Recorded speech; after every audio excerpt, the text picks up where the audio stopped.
சமூகத்தில் ஒடுக்குமுறைக்கு ஆளாகக்கூடிய எல்லா இடத்துலையுமே சரி, அது சாதி ரீதியாக இருக்கட்டும், மத ரீதியாக இருக்கட்டும், பொருளாதார ரீதியாக இருக்கட்டும், ஜெண்டர் ரீதியாக இருக்கட்டும், எல்லாத்துக்காகவும் குரல் கொடுக்கக்கூடிய ஒரு தலைவர் ஆளூர் ஷானவாஸ். விசிகாக்குள்ள ஒரு திமுக காரராகவே இருந்தார். இன்னொரு கூடுதல் தகவல் என்னன்னா, அவர் சீட்டே திமுக சொல்லி தான் கொடுத்தாங்க. அவருக்கு அண்ணன் வன்னியரசு பொருளுக்கு முழுக்க தீவிரமான அண்ணன் திருமாவளவனுடைய விசுவாசி ஆதரவாளர். அவருடைய சொல்லுக்கும் கட்சியினுடைய கட்டுப்பாட்டுக்கும் மீறி ஒரு இது நடக்க மாட்டார். ஒரு நிகழ்ச்சி நடக்குது, அவர் வர்றதுக்கு தாமதமாகுது, நைட்டு 12 மணிக்கு வர்றாரு. அந்த கூட்டம் கலையவே இல்லை 12 மணி வரைக்கும். அப்படி அவருடைய சொல்லுக்கு கட்டுப்பட்டு நிற்கக்கூடிய ஒரு பெரும் கூட்டம் அங்கே வச்சிருக்கிறாரு. அதை நான் கண்ணுமுன்னா நானே பார்த்தேன். காசுக்காக விலை போகிறாராக இருந்தா, பதவி ஆசை பிடித்தவராக இருந்தா, அதிமுக திமுக சேர்ந்து இவரை முதலமைச்சராக்க முயற்சி பண்ணீங்கல்ல. முதலமைச்சர் பதவி பெருசா, சோஃபா பெருசு. பல பேர் பேச தயங்குறாங்க. திமுக அதிமுக சேர்ந்து திருமாவளவன் அவர்களை முதலமைச்சராக்கிறதுக்கு முடிவு பண்ணிட்டாங்க. 108 சீட் சிங்கிள் பார்ட்டி மெஜாரிட்டியாக ஒருத்தர் இருக்கார். அதுதான் ஜனநாயகம். அவர் தான் மக்கள் தேர்ந்தெடுத்துருக்காங்க, அதிக பெரும்பான்மையோடு தேர்ந்தெடுத்துருக்காங்க. 2 சீட் வச்சிருக்க நீங்க கொண்டு வந்து முதலமைச்சராக்கணும்னா இது ஜனநாயக படுகொலை இல்லையா?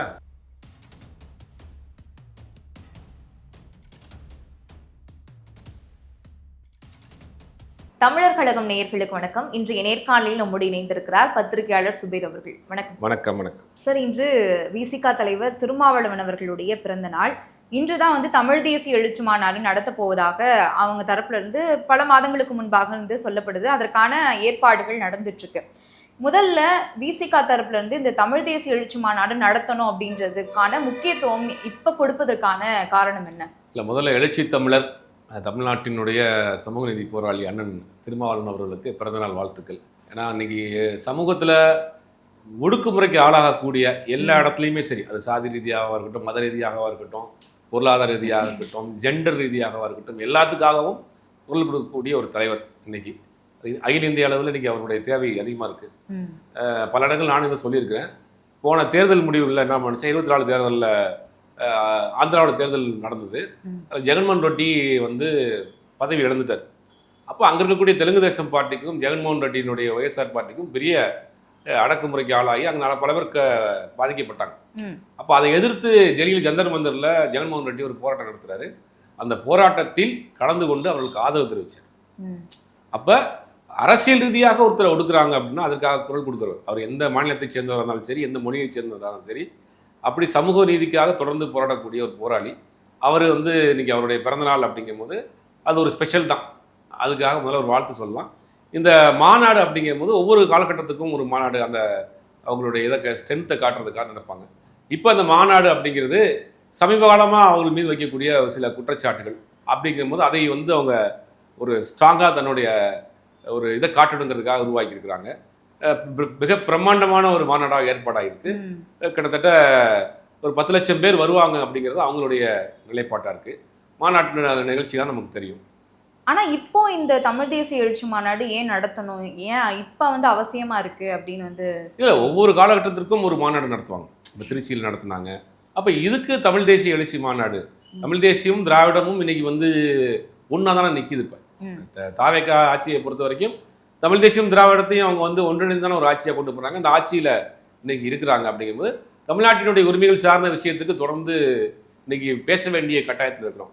அது காவிரி மேதாது இஷ்யூவாக இருக்கட்டும், டீலிமிட்டேஷனாக இருக்கட்டும், இன்னைக்கு அது தேவையான ஒரு முக்கியமாக இருக்கு. ஆனால் சீமான் அவர்களுக்கு கவுண்டர் கொடுக்கணும் அப்படின்றதுக்காக தான் இந்த தமிழ் தேசிய எழுச்சி மாநாடு நடத்த போறாங்க அப்படின்னு பேசப்பட்டு. இல்லை, அந்த ஒப்பீடே தப்பு. இவரை பொறுத்த வரைக்கும் இவரிடம் இருக்கக்கூடிய அந்த ஒரு பெரும் கூட்டம் அப்படிங்கிறது அது உணர்வதியாக சேர்ந்த கூட்டம். அது நீங்கள் அவரை இவரோட போட்டியாளராக நம்ம பார்க்க வேண்டிய அவசியம் இல்லை. அவர் தமிழ் தேசியத்தை விட்டு தாண்டி போய் வேற ஒரு பக்கம்லாம் போயிட்டு இருக்காரு. ஆனால் தமிழ் தேசியமும் நமக்கு தேவை. அதை தமிழ் தேசியத்தை நம்ம அவ்வளோ ஈஸியாக நம்ம அதை தள்ளிட்டு போயிடக்கூடாது. தமிழ் தேசியமும் நமக்கான ஒரு முக்கியமான விஷயமா இருக்குது. தாவேக்கா அரசாங்கம் தமிழ் தேசிய அரசியலையும் அவங்க தொடர்ந்து பண்ணிக்கிட்டு தான் இருக்காங்க. அப்போ அதை கையில் எடுக்க வேண்டிய ஒரு கட்டாயத்தில் இன்னைக்கு இருக்கிறாங்க. அதுக்காக ஒரு தலைப்பாக வச்சிருக்காங்க. அவ்வளோதான். இப்போ இந்த மாநாட்டில் என்ன மாதிரியான விடயங்கள்லாம் பேசப்படும்? ஏன்னா இப்போ திருமாவளவன் அவர்களுடைய கருத்து வேறு மாதிரி இருக்கு. இப்போ அமைச்சரவையில் இடம்பெற்றிருக்கக்கூடிய விசிக சார்பாக இடம்பெற்றிருக்கக்கூடிய அமைச்சர் வன்னியரசு அவர்களுடைய கருத்து வேற மாதிரி இருக்கு. இப்போ தலைமை ஒன்று சொல்லும்போது அமைச்சர் அவர்கள் வேற சொல்றாங்க. இப்போ அங்கே கட்சிக்குள்ளேயே பல விடயங்கள் போயிட்டு இருக்கு. ஆளூர் ஷானவாஸ் போன்றவர்கள் மீது விமர்சனம் வைக்கிறாங்க அப்படின்னு பல விஷயங்கள் போயிட்டு இருக்கு. இதுல என்ன மாதிரியான விடயங்கள்? இல்லை, அண்ணன் வன்னியரசு ஆளூர் ஷானவாஸ் ரெண்டையும் நீங்க பிரித்து பார்க்கணும். அவர் விசிகாக்குள்ள ஒரு திமுக காரராகவே இருந்தார். இன்னொரு கூடுதல் தகவல் என்னன்னா, அவர் சீட்டே திமுக சொல்லி தான் கொடுத்தாங்க. அவருக்கு 2021 சட்டமன்ற தேர்தலில் அவருக்கு சீட்டே இல்லை. அந்த கட்சியில் இருக்கக்கூடிய இன்னொரு முக்கிய நிர்வாகி தான் சீட்டு, அவர் தான் கொடுக்குறதாக முடிவு பண்ணியிருந்தாங்க. இவர் திமுக அவருடைய ரெக்கமெண்டேஷன் அழுத்தத்தால் சீட்டு வாங்கப்பட்டவர். அதாவது இந்த கட்சியில் இருக்கக்கூடிய நபருக்கு வேற கட்சி. ஆமா, திமுகவை பொறுத்த வரைக்கும் தன் கூட்டணி கட்சிகளை இப்படி தான் வச்சிருந்துச்சு.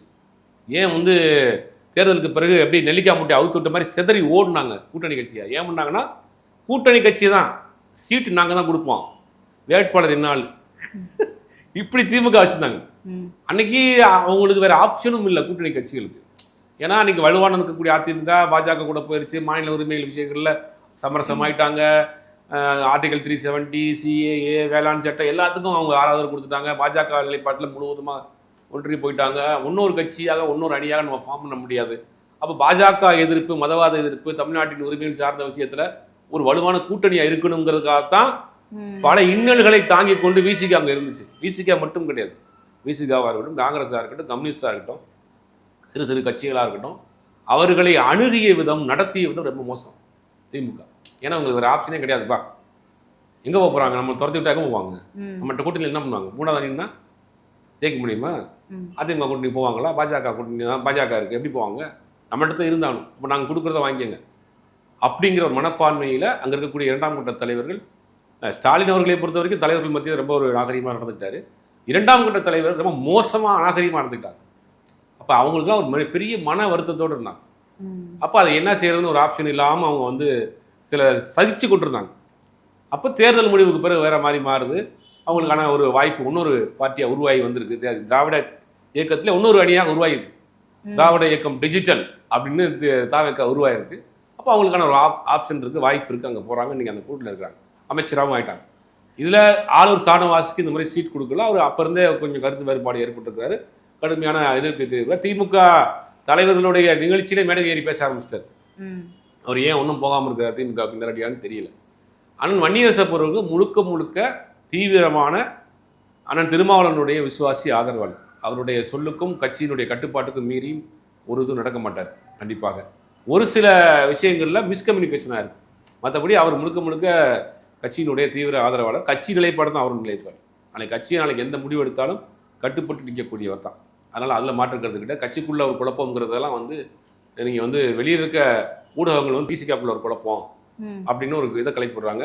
அவருடைய ஒற்றை சொல்லுக்கு கட்டுப்பட்டு நிற்கக்கூடிய கூட்டம், பெருங்கூட்டம் இருக்குது.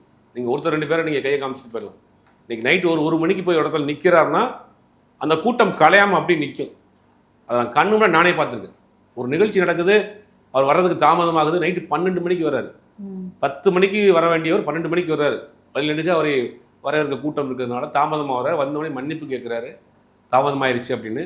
அந்த கூட்டம் கலையவே இல்லை 12 மணி வரைக்கும். அப்படி அவருடைய சொல்லுக்கு கட்டுப்பட்டு நிற்கக்கூடிய ஒரு பெரும் கூட்டம் அங்கே வச்சிருக்கிறாரு.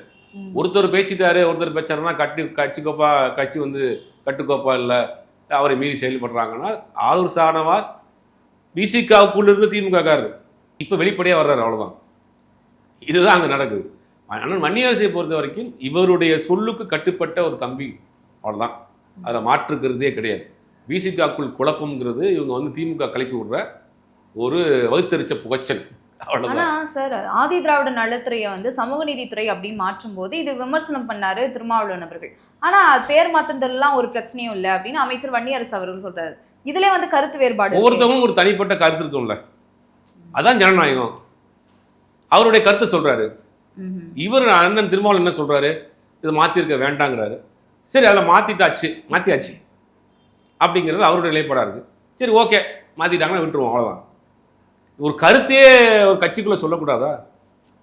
அதுதான் ஜனநாயகம். தலைவர் ஒரு கருத்து சொல்கிறாரு, எதை சொன்னாலும் ஏற்றுக்கிட்டு தலையாட்டிக்கிட்டு கொத்தடிப்பு மாதிரி இருக்கிறதா? அப்போ தலைமைக்கு தன்னுடைய கருத்துக்களை சொல்லக்கூடிய ஜனநாயகம் பிசிகாவில் இருக்கா இல்லையா? இந்த அமைச்சராக இருந்தாலும் இன்னைக்கு ஆளூர் சாணவாஸ் இவ்வளோ பேசுகிறார், இவ்வளோ எதிர்த்து பேசுகிறார். ஆனால் விசிகாவில் ஒன்றும் இருக்கிறார். ஏன்னா அவருக்கு ஒரு ஜனநாயகம் கொடுத்துட்டே இருக்கிறாங்க. ஒரு இடம் ஒரு கட்டத்துக்கு மேலே போனால் அவரை வெளியே போவதில்லை, இவங்க நீக்கப்படுவாங்க.